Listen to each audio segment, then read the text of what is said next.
So in this video, we're going to talk about the top 3 things that allow me to reach a high level of success, right? And my name is Eugene. I'm a 7-figure entrepreneur, 15 plus years in entrepreneurship. And I want to kind of talk about the ups and downs, trials and tribulations, but not just that. 3 things that was able to help me become successful along my journey.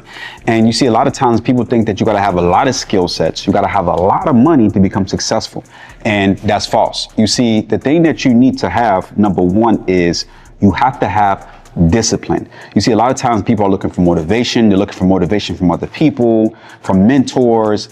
And what you need is discipline. You know, one thing that I learned is the way that you do one thing is the way that you do everything. So it starts with the small things, right? So, you know, what I do is to help me with my discipline is, number 1, I do the hard things first, like waking up earlier to go to the gym. I get up at 5 a.m. so I can prepare to hit the gym at 6 a.m. so I can get my day started early and do the hard stuff first. And that allows me going through my day to do the other difficult things where it become easier. And it makes me think about this saying that I heard from Les Brown, the easy hard rule, right?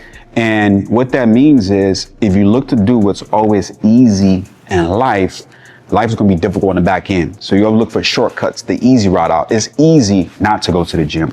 It is easy to eat the unhealthy food. It is easy not to get up early to do certain things that you need to do and understand the result of that. Life will be more difficult.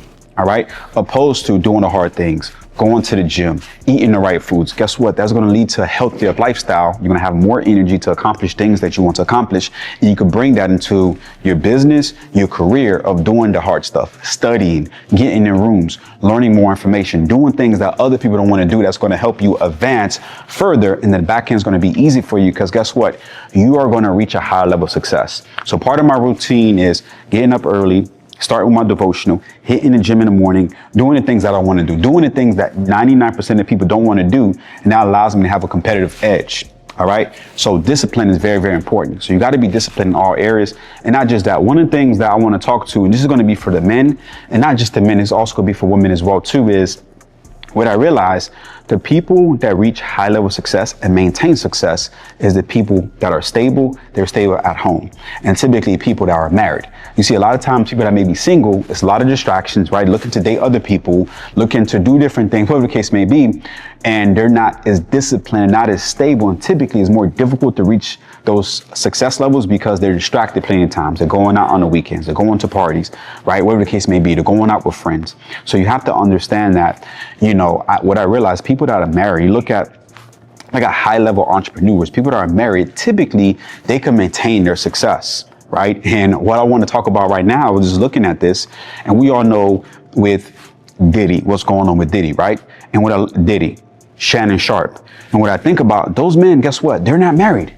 They reach high level success, but they could lose it because guess what they're going through right now because they're singleness. They're dating different women. They're doing different things. And it's like, just imagine if they was married, they would be more stable, you know, and they would not put themselves in those situations. Not saying that people that are not married, they don't get distracted or they don't have affairs or things like that. But typically people that are married, they're not in situations like that where they're distracted. And now they're putting their legacy, their financial freedom at risk, all from distractions and one decision, multiple decisions they've already made, right? So, you know, what I want you to understand is you may have to cut off distractions because understand it's not worth it.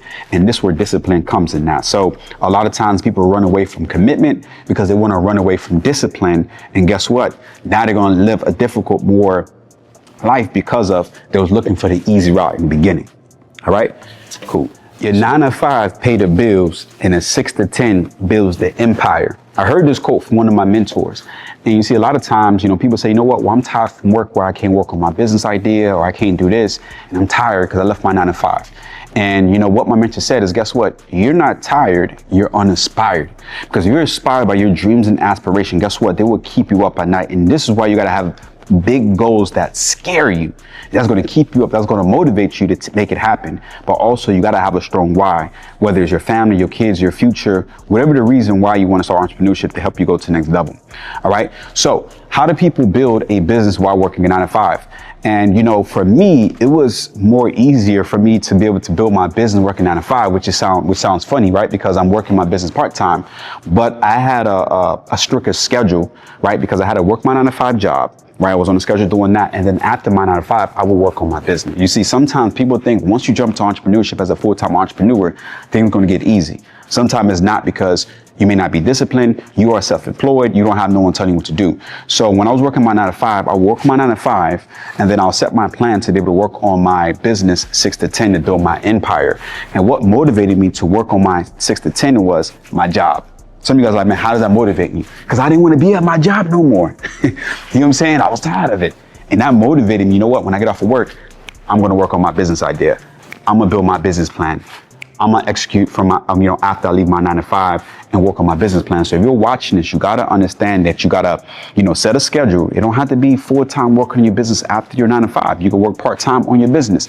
And eventually, when your income matches your current career or surpasses it, now you can decide, hey, if I want to walk away from my 9-to-5 to work full-time as an entrepreneur. So one of the things I was able to do to help scale my business fast is leveraging debt. See, a lot of times people want to run away from it with debt. And I was able to use that to scale my first business, which was a car dealership, scale it to a whole nother level because I was able to leverage OPM. You see, a lot of times people want to use everything cash. It's going to be very, very difficult to scale your business. So you need capital, you need OPM.